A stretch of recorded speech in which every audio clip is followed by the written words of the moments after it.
بسم اللہ الرحمن الرحیم۔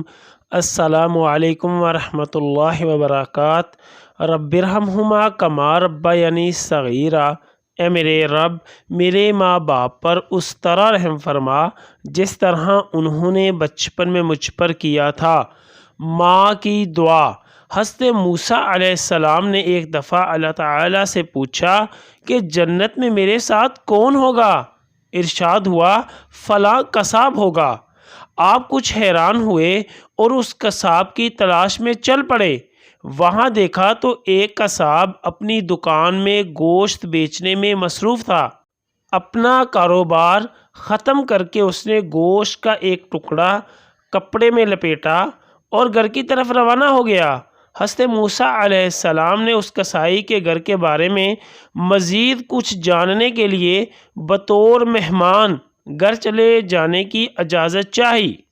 گھر پہنچ کر قصائی نے گوشت کو پکایا، پھر روٹی پکا کر اس کے ٹکڑے شوربے میں نرم کیے اور دوسرے کمرے میں چلا گیا جہاں ایک نہایت کمزور بڑھیا پلنگ پر لیٹی ہوئی تھی۔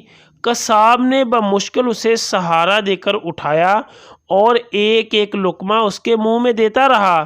جب اس نے کھانا تمام کیا تو بڑھیا کا منہ صاف کیا۔ بڑھیا نے قصاب کے کان میں کچھ کہا جسے سن کر قصائی مسکرایا اور بڑھیا کو واپس لٹا کر باہر آ گیا۔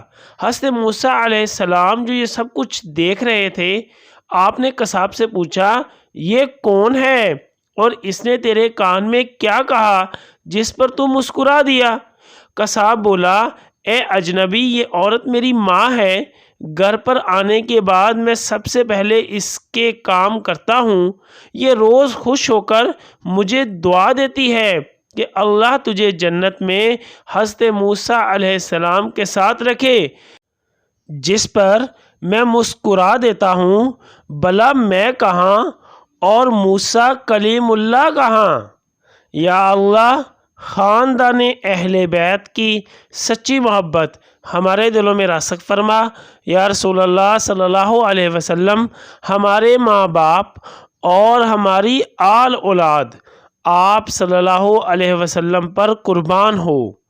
آمین یا ارحم الراحمین۔